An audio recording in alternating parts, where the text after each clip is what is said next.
Good evening, everybody. I'm very sorry we're a little bit late today for today's webinar. We had some technical issues on the backside, so that means we're going to have a little bit of a change in our program today, but that's not going to make the content any much easier. So, welcome to today's UEFA Medical Webinar on pelvic floor health. This is the last one in our series on women's players in preparation for the Women's Euro, which starts in 2 days this week. We're all looking forward to it here in Switzerland, which is pretty warm at the moment. It's supposed to cool down a little bit in a few days, which is good news for the players, the teams, and also the spectators. And we're looking forward to what's going to be an amazing tournament. So we already had a few webinars in this one, and this last one will focus on the pelvic floor. And the pelvic floor, now, in all honesty, it's a bit of a taboo topic for most people when we show up in the dressing room or when we show up for our players, but it shouldn't be. We're not talking about pelvic floor problems. We prepared that very well with our speakers today, Emma, Brockwell, and Kari. We're talking about pelvic floor health because it's completely normal to have a pelvic floor. It's completely normal to take pretty good care of it. So may I welcome to the stage first Emma Brockwell. Hi, Emma. Welcome. Hi. Sorry, I can't see. I can only see my screen. No, that's all fine. Can you see my presentation? Not yet. I first want to introduce you, Emma, as an amazing physiotherapist, specifically dedicated to the pelvic floor. So, from the practical side of things, we really couldn't think of anyone better to guide us through the practical side of things. Now, little disclaimer: we wanted to start with a bit more of a theoretical part with Kari, but we're solving that issue at the moment. So this might be a little bit out of context, but Emma, I'm sure you can wing it. So I'll bring your slides to the screen. Here they are. And I will leave for a few minutes and the screen is yours. Great. Thank you very much, Eva and Kat, for inviting me to talk for this UEFA webinar. And quite honestly, we're positioning this right because it should be the best, save the best till last. So we will obviously be hearing from Kari very soon, where she's going to give you more of the theoretical and the evidence base around pelvic floor dysfunction and pelvic health. But for now, you are with me. I'm a pelvic health physiotherapist, and I'm very lucky in having a fairly unique role at the moment. There aren't many pelvic health physios working in women's football. I'm sure I'm one or two of many more to come, I hope. But I'm very privileged to be working amongst 4 WSL clubs, where really the people working within those clubs have thought out of the box and allowed me to explore pelvic health within the female football environment. And what I want to share with you is how we've integrated pelvic health into the women's football environment and the benefits it's brought to players. And beyond that, I hope the information I share with you will help you apply some element of pelvic health integration into the female athlete space that you also work in. So without further ado, as I'm sure Kari will continue to explain, pelvic health is really the new kid on the block compared to other more discussed and integrated female health considerations like the menstrual cycle and breast health in the female football space. But like these other female health considerations, integrating pelvic health from grassroots all the way through to the elite level offers those of us working with female athletes an exciting opportunity to explore all facets of a female's health, and in doing so, improve the overall health and well-being of the female athletes that we work with. And beyond this, it's likely to improve their performance as we do so. So I want to start, if you like, with a story or a case study, whet your appetite to entice you to integrate pelvic health into your female athlete space. This is a real-life case study, but it's anonymized, and this is detailing a player that I started to work with last season. She is a goalkeeper. She was 18 years old at the time, and she presented with stress urinary incontinence when pogoing, skipping, and occasionally when doing plyometric work. She'd experienced these symptoms since she was 14 years old, and as she'd got older, the symptoms had worsened. Interestingly, she didn't experience any stress urinary incontinence or urinary leakage when playing football, but she would always wear an incontinence pad just in case she leaked. However, she would leak urine when training. So as a result of that, she would avoid pogoing, she would decrease the intensity of her plyometric work and often hide in the gym to carry out these important parts of her training. She would always wear an incontinence pad, and she'd wear 3 pairs of shorts so as to hide any leaks that might occur. These symptoms made her feel really embarrassed, really anxious about her symptoms, but to a large extent, she'd almost normalized her symptoms as well, because when discussing these symptoms with other players, many of them within the changing room would say they experience these symptoms too. So she chalked it up as a symptom that might occur as an elite female athlete. However, through education and then screening, we were able to identify that this player had these symptoms, and we offered her a one-to-one session with myself, a pelvic health physiotherapist. This player was particularly compliant and adherent to the program that I offered her. So over 10 weeks, she actually managed to completely resolve her symptom. The first time she hadn't leaked urine for over 4 years. And actually, she's remained leak-free for the past 8 months. What this has done for her is huge. It's improved her confidence. She's much more comfortable because she only has to wear 1 pair of shorts now in the gym rather than padding up and putting up. And she engages in all forms of plyometric work. And this has been noted by the performance and the coaching staff. She's not going off and hiding in a corner anymore. And really, it's transformed her confidence, her mental health. And ultimately, it's allowed her to push her physical training beyond what she's done before. We've now continued and will continue to maintain and optimize her pelvic health and her pelvic floor muscle training forevermore, at least I hope, so that we can prevent symptoms returning and obviously really optimize her pelvic health as she gets older. So how do we integrate pelvic health into women's football? Well, let me share some of the things that I've been doing over the past couple of seasons within the 4 clubs that I'm lucky enough to work in. The big thing is education. This is why you're here now, being educated about pelvic health. If we don't know about pelvic health, coaches, performance staff, medical staff, and that's not unusual, by the way, because we don't have adequate training in this area, then we can't expect players to know about these symptoms or other female athletes. The fact is that pelvic floor dysfunction is really, really common. It's not, however, something that any woman should have to put up with, but these symptoms are stigmatized and they're not talked about. By educating, by having these conversations, we destigmatize, we bust myths around these really common but not normal symptoms. It's important to realize that pelvic floor dysfunction can impact any woman at any stage in their life. So from the young athlete through to being a female athlete, to pregnancy, postpartum recovery, the perimenopause, and beyond. It's not isolated to just the pregnant or postpartum or older woman as once perhaps it's been portrayed. The other thing to remember is that we should ideally be thinking about pelvic health integration from a preventative point of view. We all have a pelvic floor. If we train that muscle group, then we are likely to prevent symptoms of pelvic floor dysfunction occurring. And that's particularly important during and after pregnancy. And with the rise in female athletes returning to their sport after having a baby, again, pelvic health, this integration is really pertinent. I would typically incorporate education on a one-to-one basis, but also within group sessions as well.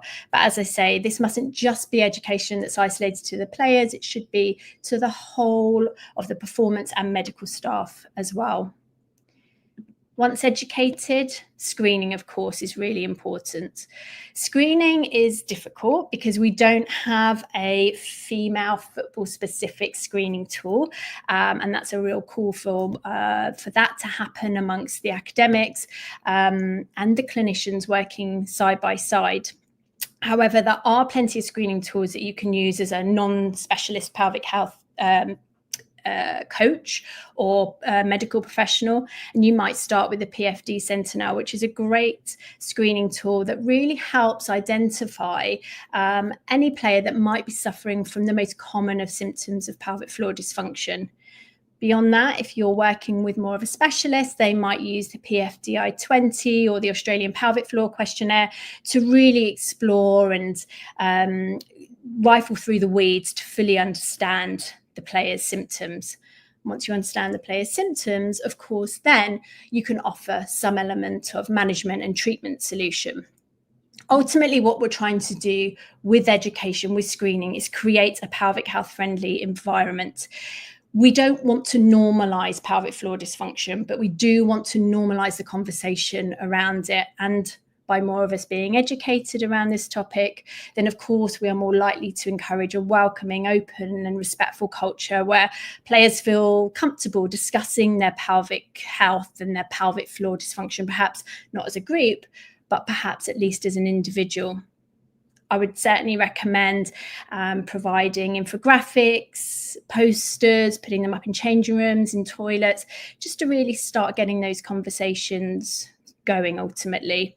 And ultimately, if we're collaborating and signposting to pelvic health physiotherapists, then that's certainly ideal. Beyond that, I would encourage female health bags, if you like, which incorporate menstrual cycle products, including tampons, moon cups, but beyond that, incorporating incontinence pads, incontinence underwear, so that players are aware of something they can use to manage their symptoms whilst they explore how to resolve and improve their symptoms. Treatment can look varied. We will hear from Kari about the evidence around pelvic floor muscle training. We have level 1 evidence that pelvic floor muscle training can treat stress urinary incontinence and pelvic organ prolapse in the general population, as well as in female athletes. Each and every player's pelvic floor muscle training program should ideally be individualized and not generalized. And where possible, a pelvic health specialist is best suited to assess and offer a player an individualized program. We're able to identify the most effective cues for that individual and ensure that the pelvic floor is being recruited effectively. And the program that we provide should be functional and focus on developing the strength, the coordination, the power, the relaxation and endurance of the pelvic floor complex. And this program can be integrated into the player's general training program, again with the help and collaboration of the interdisciplinary team. If a specialist isn't available, then we can still consider incorporating pelvic floor muscle training into the player's program, perhaps thinking of a focused pelvic floor muscle training program of 3 sets of 8 to 12 sustained close to maximum pelvic floor muscle contractions and 1 to 2 repetitions of ballistic pelvic floor muscle recruitment, repeated maybe daily, maybe 3 to 4 times a week. And I'm sure, again, Kari will talk more about this. Again, we want to encourage that the player carries out the training functionally, and again, it's integrated into their program accordingly. Like most conditions, symptoms aren't going to improve overnight. And so it's really important to communicate that to the player. It can take 3 to 6 months to improve symptoms of pelvic floor dysfunction. But if they know that, then that really sets their expectations. Beyond that, though, we need compliance and adherence to really see the true value of these this programming that we can incorporate. When teaching footballers or female athletes how to train the pelvic floor, you can try useful cues, for example, squeeze the anus or stop the flow of urine. These have been shown to be effective verbal instructions for correctly contracting the pelvic floor muscles.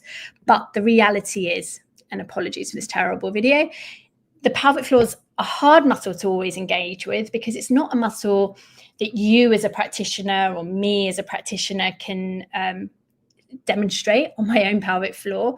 And so sometimes it's quite hard to always fully understand where the pelvic floor is in space. I tend to use lots of diagrams, lots of models, but it's useful to recognize when a player or an athlete might be doing their pelvic floor exercises incorrectly. So they may be holding their breaths, they may be really squeezing their glute glutes or bracing the abdominal wall, that's a good sign to know that they're possibly not doing it correctly. So perhaps try another cue, or perhaps encourage them to try feeling their own pelvic floor to see if it's engaging.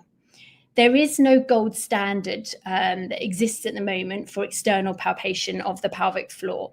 But there has been a paper that's shown significant correlation existing between digital palpation and transabdominal ultrasound imaging around the coccyx.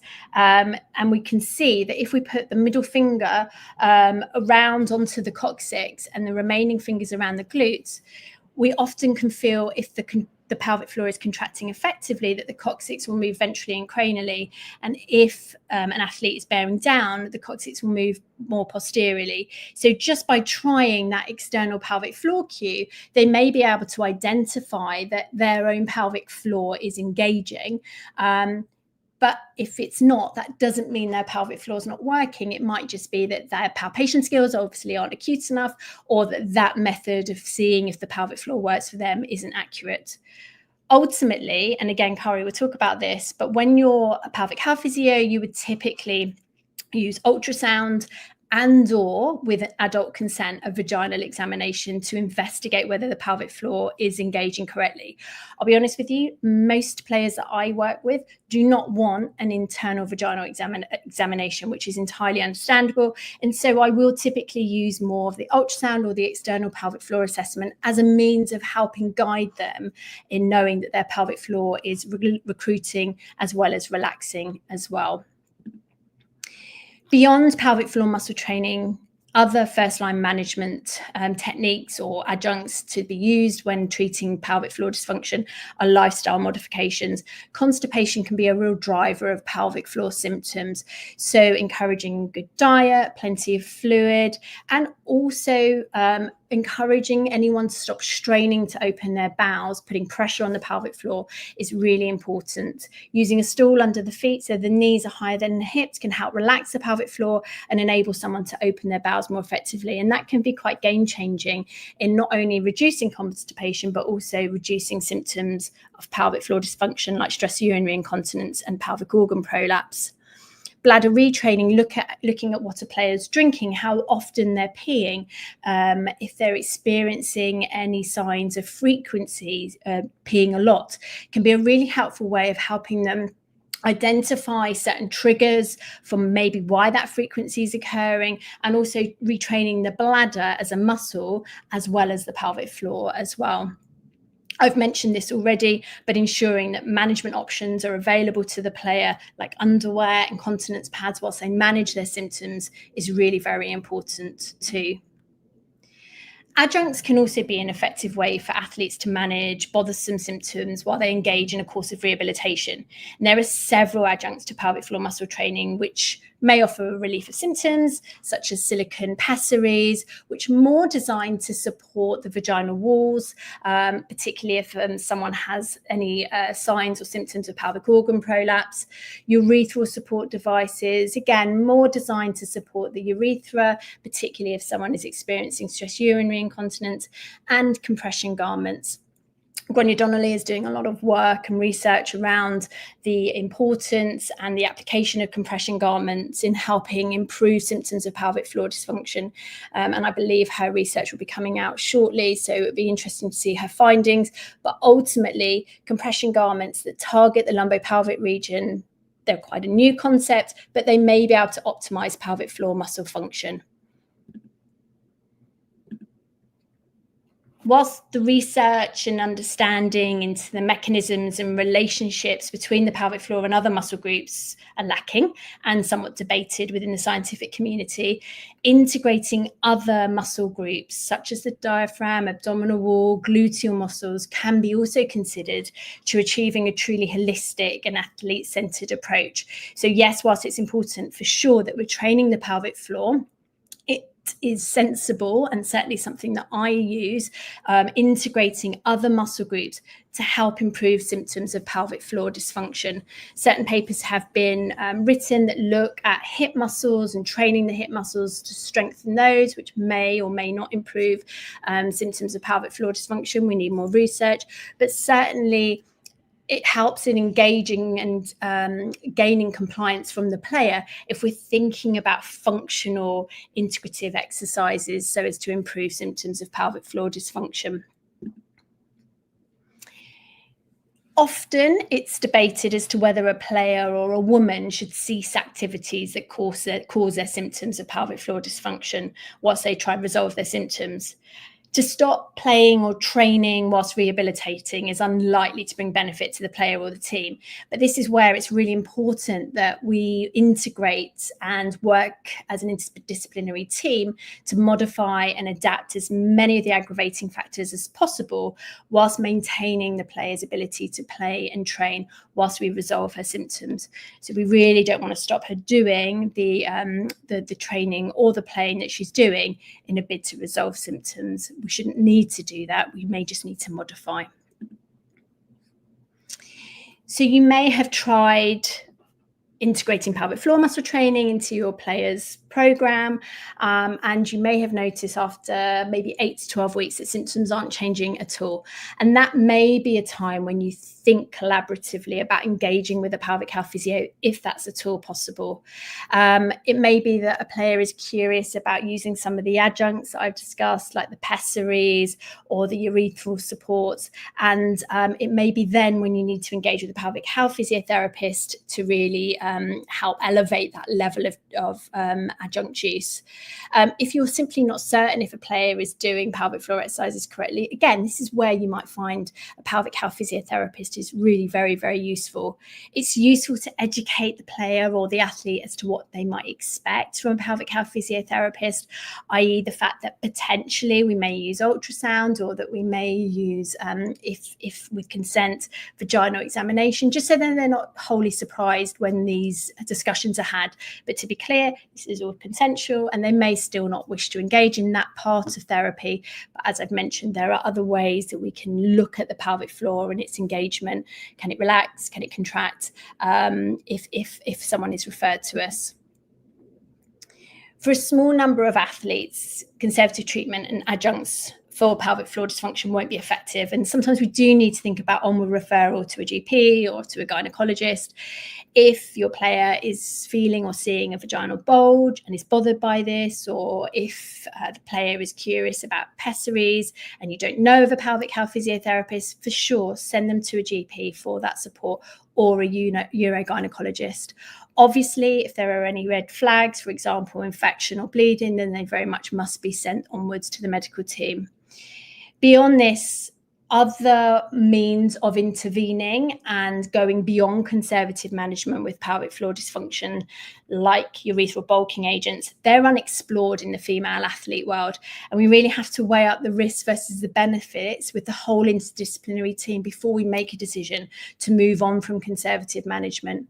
Ultimately, conservative management for the majority of any woman experiencing pelvic floor dysfunction, but particularly the female athlete group, should hopefully be well managed with the team conservatively.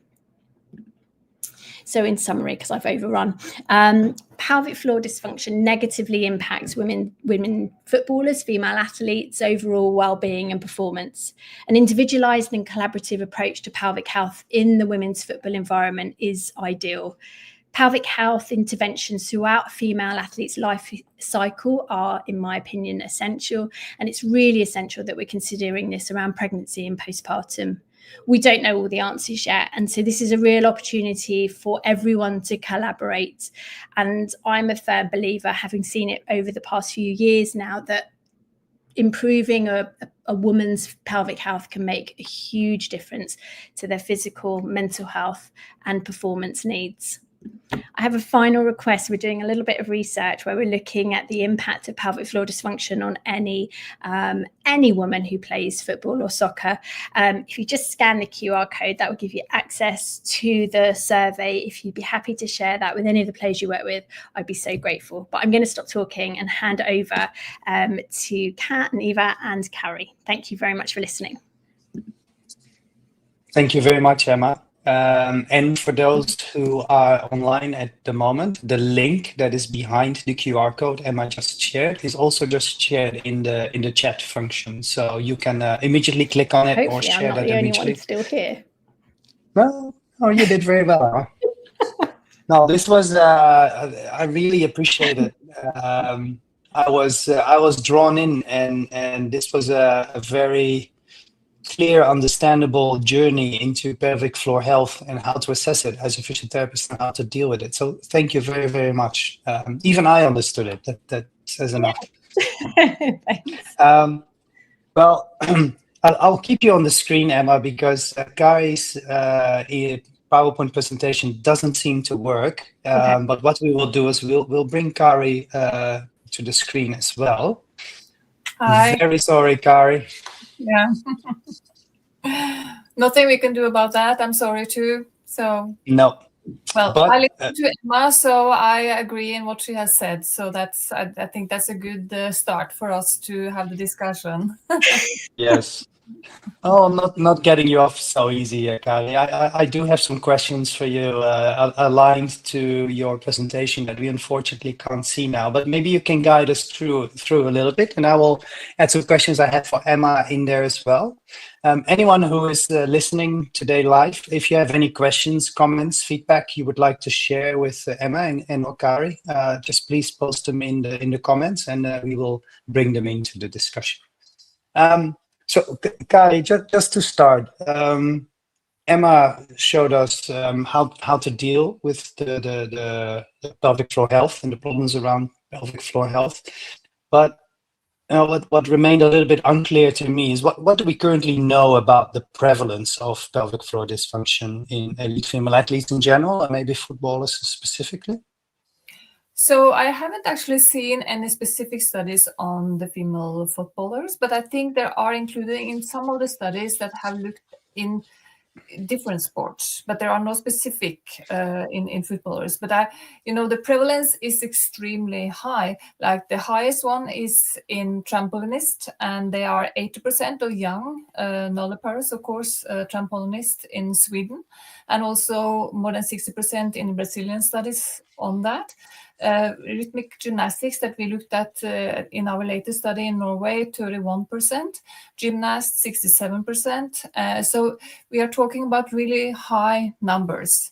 So it doesn't mean that they are leaking a lot, but they are leaking and is an annoyance, and it really also affects performance. So that's what we have looked into in our latest studies, that it really affects them. So they are scared of smell and odor, and also that it would be seen. And that's maybe not a big problem if you are an orienteer and you're running alone in the woods. So, but if you are a gymnast or a football player, that would be really be seen. So if you spread your legs, you can see. And that's also why many athletes now, they really ask for black ties and to not have white shorts. And I think that's a very, it's a good thing that we could do for all the athletes, that they don't have to have the white shorts and really tight shorts as well. So that's a big issue also for the menstruation problems. So I think at least we could do that for the athletes, to let them have good choices when it comes to their outfit. Yeah, well, those are really high prevalence numbers, Kari, across the screen. And we remember a poster from the French Football Federation at our recent UEFA Medical Symposium that showed 55% of elite football players in France reported these issues. So it's right up there with some of the other sports, which is a bit worrisome if we want to talk about pelvic floor health, but half of the players also have issues and problems.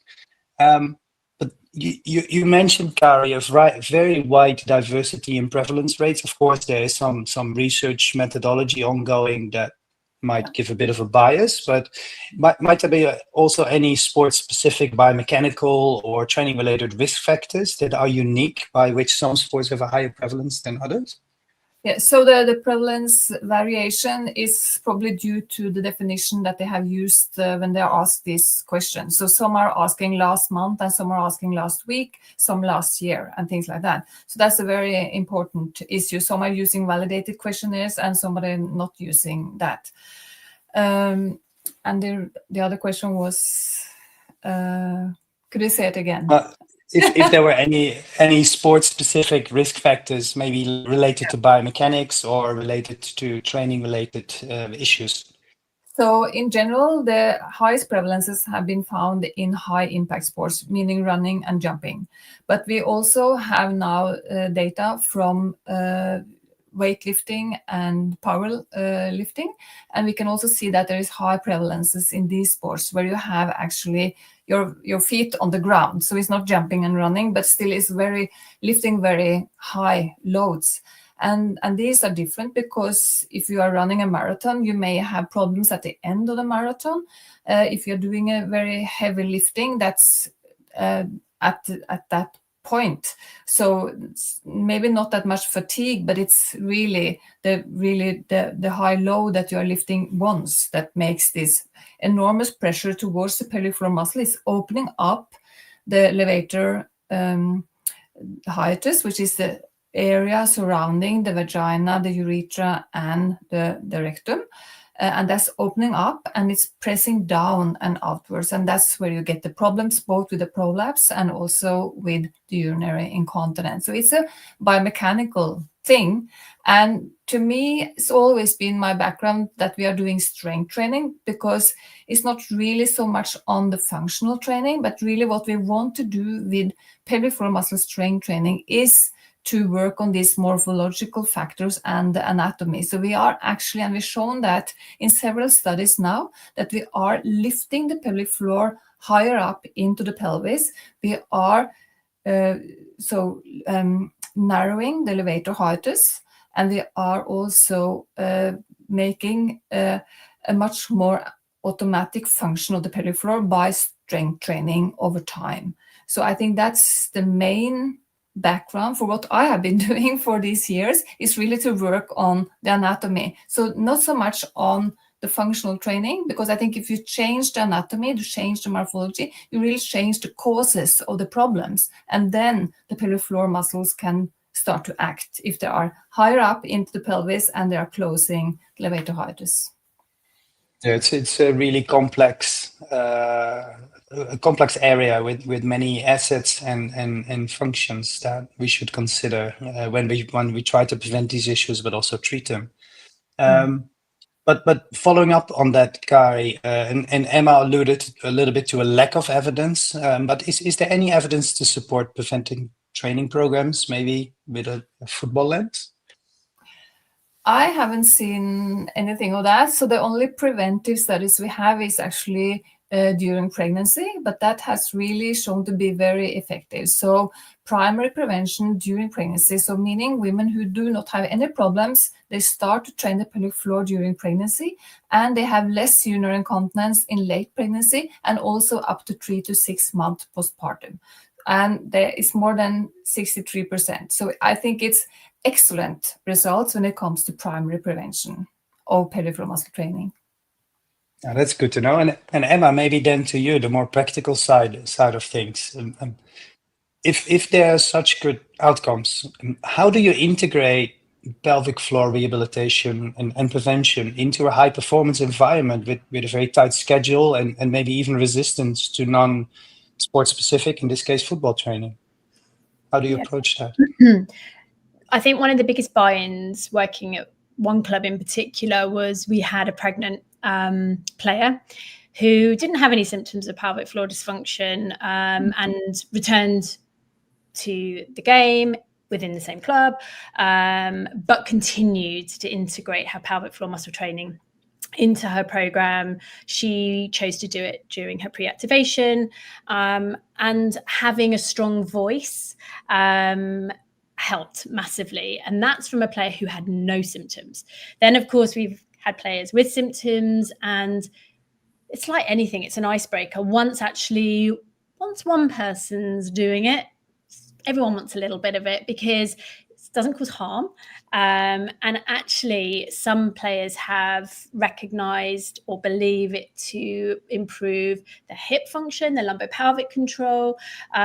This is all anecdotal, of course, but it's those little buy-ins that really have made a huge difference. But also, I'm lucky that I work in clubs who everyone wants to be involved in integrating these new female health considerations into the training program. So pretty much in one club, we do integrate preventative pelvic floor muscle training into either a player's pre-activation or at the end of their training day. It really has to suit the player ultimately.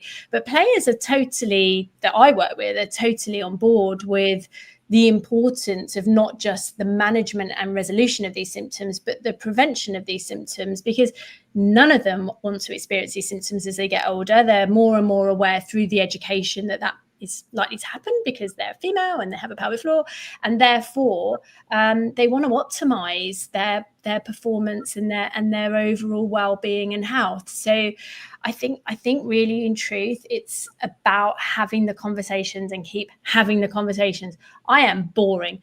I talk pelvic health all the time when we're in club, but it used to be a very alien thing. I was the alien in the room. Oh no, here she is again, the lady talking about vulvas.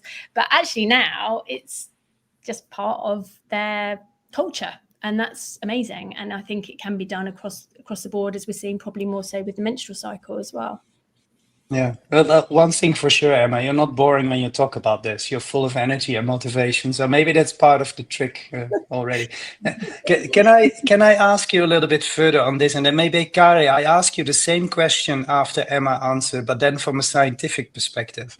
Have we seen any further anecdotal evidence or cases where when you address pelvic floor health or issues, that it leads to improvements in performance, or maybe a reduction in other injuries like groin pain or low back pain, or because we're all in the same area and it's all seem to be rather similar exercises, if you ask me? Well, I don't think there is any evidence for that, and I'm not sure we will have it in a very short time, because we are just starting to look at the evidence for pelvic floor muscle training for urinary incontinence in the athletes. So actually, for the moment, we have only 3 RCTs, full-scale RCTs, one in volleyball player and 2 from Norway. Actually, we did 1 in rhythmic gymnastics and then also 1 in functional training. And we didn't find any effect, unfortunately, in the gymnast, but we did find results in the other studies. So I think the first we need to do is to see if it really works for the athletes, because they need much stronger pelvic floor muscles than the others. So if I'm coughing once a year, having a flu, that is really not a big issue. But if you are exercising every day and you're increasing the intra-abdominal pressure and the ground reaction forces all the time, so you are actually influencing the pelvic floor, possibly in a negative way, then you need to have very strong pelvic floor. And that goes to the connective tissue, but also to the pelvic floor muscles, of course. And I'm not sure how we should do this in practice. I agree with Emma that it should be a natural part of the training program. So it could be done in the warm-up or in the cool-down at the end of the sessions, but it should be a normal muscle group to train, just as we train other muscle groups. And we are doing a lot of preventive programs for sport injuries. So why are we not doing this for the pelvic floor? I mean, I've been working in this for more than 30 years, and I still don't understand why the coaches are not really, using this evidence and do something with it. I don't know how it can be not that. That's a golden bullet question, Kari, because I think that is a general remark we can say about any injury prevention exercise, isn't it? There's a lot of muscles we try to train and improve, and we have the evidence to show that it works to a reasonable level, and we just can't get it into the dressing room to a sufficient degree. So we just add pelvic floor health to the mix of how do we get there? But yeah, I don't want to make it too negative. But I think this is general. Yeah. I do think the conversation. Sorry, Eva. I do think the conversation's moved on a lot. In that, we're having this webinar. That's amazing. Certainly, the clubs I work in are letting me go in and almost experiment a little bit. But I do think there's an excitement as well. I agree with Kari. I think we're way off understanding the integration of pelvic health into the sports medicine world. But I don't think we can shy away from it, because I'm a firm believer that there's a real connection there. And I only have anecdotal evidence. I don't have more than that. But there's something there. The close proximity of the pelvic floor to the adductors, to obturator internus, our lateral hip rotators. There is a need to think about how we think out of the box in improving musculoskeletal conditions. But I think that can only happen if we work collaboratively. And I hope more of the sports medicine world are starting to understand the importance of this muscle group beyond pelvic floor dysfunction. I mean, ultimately, I'm a pelvic health physio. I want to improve pelvic floor dysfunction, but I do think it's an interesting lens to take on from a musculoskeletal point of view as well. And ultimately, in the elite world, it does come down to performance as well. So what impact are we going to make for these players by improving their pelvic health? Massive. I really firmly believe we will, but we do need the research behind it. We need the money, the funds to help evaluate and see where we can take this hot topic. It's a hot topic for a reason, because there's so much value in it. Yeah, no, that's for sure.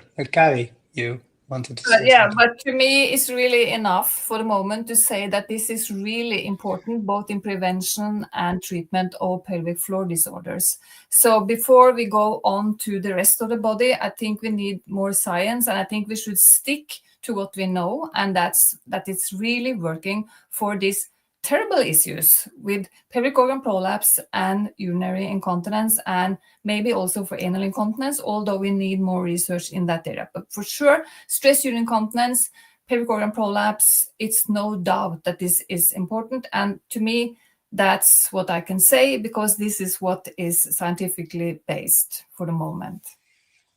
Perfect addition, Kari, I think. We do have a question in the chat for both of you. As a student, a sports physical therapy student, and they were wondering if the exercises prescribed for players recovering from pelvic floor dysfunction differ any from the preventative exercises.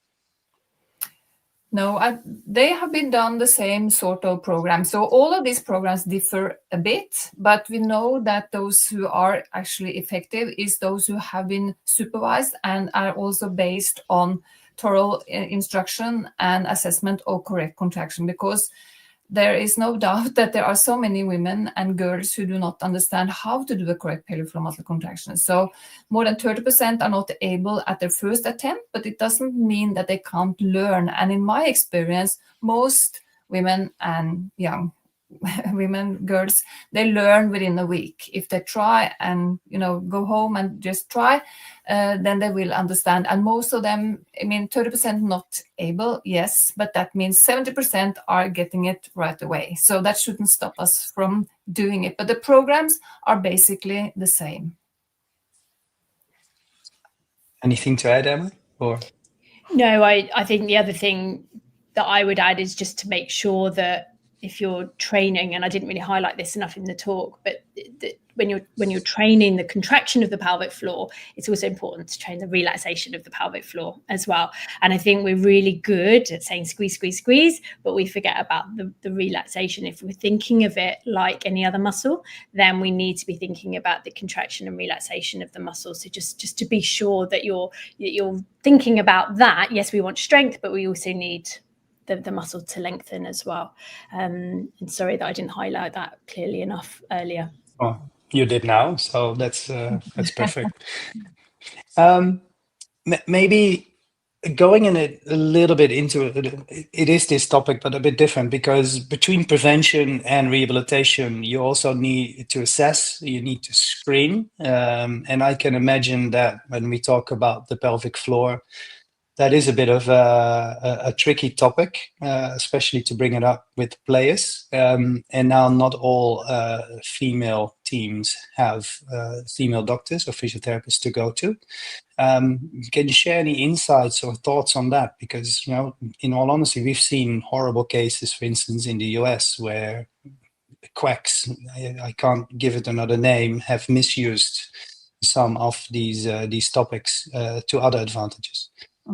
Yes, it was a terrible story with Nassar, who he did sexual abuse on the gymnastic team in the US, and that was a really, really, really sad story. And as Emma said, you can be assured that if you go to a pelvic health physiotherapist or women's health physiotherapist, there is always consent, and for young players, we always have the parents in the room, and we are not doing any vaginal examination. So we are using suprapubic ultrasonography, which is a really good way of teaching and giving biofeedback for a correct contraction. And I think also Nassar, he was osteopath, and in some of their theories, they believe that this is important for the rest of the body, as we will discuss a bit further, but there is really no evidence for that. So using vaginal palpation to treat low back pain or other things is just rubbish, it's nonsense, and it's really unethical. So that would never happen and has never happened within our profession in physiotherapy. And I don't think it will ever be like that. But it is a very important topic and very, very sad, really sad. Oh, I'm glad that has been said. But then on a positive tone, how do we see pelvic floor screening and assessment evolve in elite sports in the future, Kari, based maybe on a scientific insight or a scientific direction?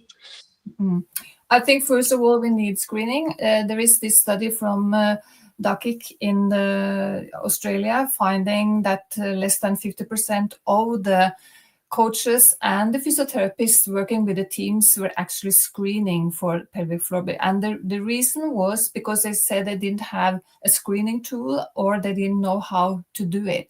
So I think this start is very good, where they really wrote this article or the infographic in the British Journal of Sport Medicine that Emma also showed, how to have the pelvic floor communication.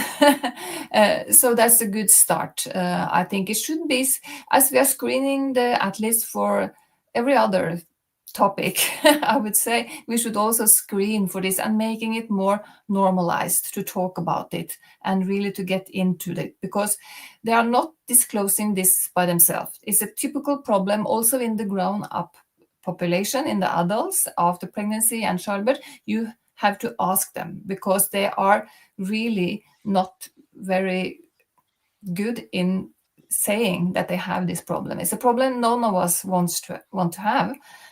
So we have to ask them if is there any problem with urinary incontinence or any of these other symptoms that we were talked about.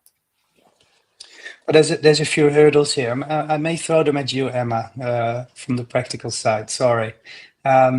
If there's such a stigma on these problems, how do you start a conversation or an open discussion with the player? And then especially if they don't have any symptoms. Yeah. There's two issues there, I think. Yeah, it's difficult. I think ultimately I have this conversation with quite a lot with the male coaches. How do we start these conversations? And it's very easy when I'm there or any pelvic health physio is there, because we can start the conversation because the player to a certain extent has an idea as to why we're there. I do think the screening tools aren't quite adequate enough yet.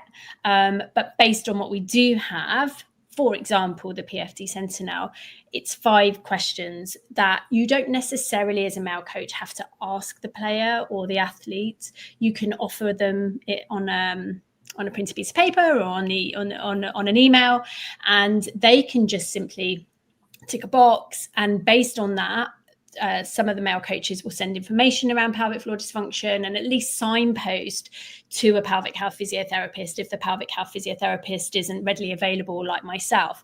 And I think Jodie Dacket's work shown this, that once you start the conversation, so long as the player or the athlete feels comfortable with that person, they quite often are hoping that someone will ask them this question, because no one wants to wet themselves when they're playing football or lifting a heavy weight. And so when someone's actually saying to them, you know, that isn't normal, and you know that there's something you can do about this, that's gold to anyone. It's similar to my case study.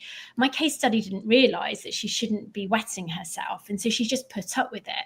But actually, whether it was a female or a male that had provided that screening tool, it allowed her access to information and the realization that she doesn't have to live with these symptoms. And after 10 weeks, she didn't. For so many, like as Kari said, for so many women, once they engage in the pelvic floor muscle training, they really can resolve their symptoms really quite quickly. I'm not trying to oversimplify pelvic floor dysfunction, because it can be very complex, but for the vast majority of athletes, we should be able to resolve these symptoms fairly effectively without the need of someone like myself. And it is just by having or allowing these conversations to be had. So I always suggest to men in particular, obviously gain consent, but if that player is open to having that tool sent to them, then that's a good starting place. And I hope that's helpful, because that's where I would start, if whether you're a non-specialist or a male physio or medic or anyone. Helpful for me, at least. Kari, anything to add? No, I think Emma said it really well. And I also think there is this myth that it takes so long to do the pelvic floor training, and you need to train the rest of your life and so on. But you know, most women, when they start training the pelvic floor, they feel immediately, oh yes, these muscles have not been trained before. Something is happening. I feel tighter. I feel I have more control. That comes very, very fast. But then, of course, if you have a vast leakage, you need to train for some months to build up the muscles and to change the morphology. That takes time. But, you know, also maintenance training, you don't have to do the same amount of training when you are maintaining. So we know that for all other muscles in the body, it's exactly the same with the pelvic floor. So I think it has been sort of said, well, it's boring. It's, you know, you can't do it. You have to do it rest of your life. Well, I mean, to me, training my biceps is also very boring. So why have this focus on the pelvic floor? It's not more boring than other muscle training, I think. It's just that you have to do it. And it may be more difficult if you have given birth and have a birth injury. But for the athletes, it should not be that complicated, because they don't have had that sort of impact on the pelvic floor. Yeah, definitely. I totally agree, Kari. I think I did mention the indirect rehabilitation as well, but I do sometimes integrate pelvic floor muscle training into dual tasking, like squatting or lunging. Again, I'll hold my hands up. I'm sure Kari doesn't like the sound of that, but I will never just suggest they do that. But the thing is, with younger athletes, they do get bored. And so having a little bit extra alongside the pelvic floor muscle training, for example, during a squat or a lunge, you want buy-in. And that's the thing, because once they're in, they've got to stay in, and they've got to see a program that's developing. They've got to see that the muscle's being overloaded. It can't just stay the same, in my opinion. And as a result of that, sometimes you do need to get a little bit creative with some of these things, because not everyone is going to just do the standing pelvic floor muscle training. So whilst I think that's a must, because we have level 1 evidence for it, I see no harm in adding it into other means of dual tasking or in direct rehab, simply to give them a real holistic approach to their pelvic health. And so it's about tackling it from slightly different angles, with particular athletes in mind, for sure. But again, the science is really not there to say that, because we have to be sure that they are able to do that during a squat. And we just finished a trial in Norway in athletes, and unfortunately they were not able to do this contraction, the pre-contraction, very well, and they could not exceed the rise in intra-abdominal pressure. So I think we need to at least teach them, and you have to build up the strength of the muscles to be able to do that later on. And then I'm fine, but we cannot say it if we don't know if they are doing it correctly or they are able to do that. So again, I hope that there are many listeners who really want to go into research in this fantastic, exciting area of the female body.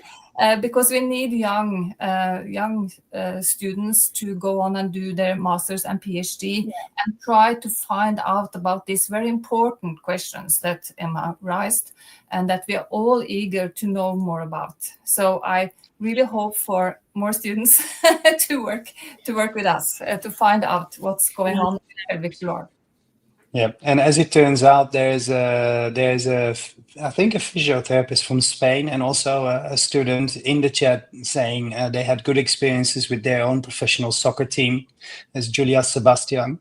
It was a great experience for them, and she would like it would be interesting to see pelvic health integrated in the professionalization of women's football, which I think we all would like to. She's a sports scientist. I'm sorry, Julia. That was one of my rhetorical questions I still wanted to ask, but I think this answers it already. Should pelvic health be a topic in core medical and physio education in football? Yes. Yeah. I think that's obvious. I think so. In all the clubs I'm working in, we do pre-season screening and education, and we also do mid-season as well. So we capture any new players or any players who perhaps weren't comfortable in discussing their symptoms. I think it's essential that it does become just another thing that we introduce, for sure. I have one final question for both of you. It's different for both of you. Also, given time, I think we can continue for another hour in this talk for sure. Kari, can I start with you? If you have to name 3 key research gaps that we need to address first to get this field forward, what would those 3 be? I think we need to know much more about what's happening during different exercises with the response of the pelvic floor muscles, which is a very difficult topic because we need to assess both the intra-abdominal pressure and the response from the pelvic floor muscle. There is one apparatus that is available for the moment, so we have used that. That's one. And then a very important topic is really when can we start exercising again? I mean, with heavy loads after birth. We don't know. We don't know this. We just say, well, wait for 6 weeks. And this is really, we don't have no evidence why we should wait for 6 weeks. We know that the athletes are starting long before that. So we need more knowledge about the return to sport in the athletes in that very important period of time. And I really want all athletes who really wish to go back to sport, I hope that they will do so, and I hope that they will have an adequate pelvic floor. That's 2, and you need a third one. I think these are really the main topics. And of course, we need much more randomized controlled trials to see if pelvic muscle training is working and how it's worked, the mechanisms in athletes. Because as I said, we have only 3 RCTs in that specific group, and I think they need much more than the rest of the female population. So that's also, then I have 3. It's a whole research field there in just 3 answers. Thank you, Kai. And Emma, going to you, can you give us 3 top tips on how to bring your magic and enthusiasm to the dressing rooms if we walk in after the weekend? I think it's about being open and comfortable with the discussion. And honestly, I think that partly comes from knowledge. I just cannot express enough. Having a little bit of knowledge and then sharing that with just one player can be such a game changer just for them. Don't shy away from the topic. It's part of any woman, any man's body. Your pelvic floor we all have one. So I don't really know why we don't talk about it more, quite honestly. But I think if we were all a little bit more comfortable about talking about that part of the body, that would be really, really, really useful. And if someone comes up to you and discusses this with you, please, please, please signpost them to either the right information or a pelvic health physiotherapist and let them know that they don't have to...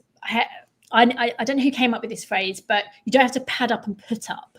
You very much don't have to suffer with symptoms of pelvic floor dysfunction. So I'd highly encourage printing off some of those infographics by Jodie Dakic, the one that Kari mentioned, the one that I showed on the screen. You can print it off, pop it on the changing rooms.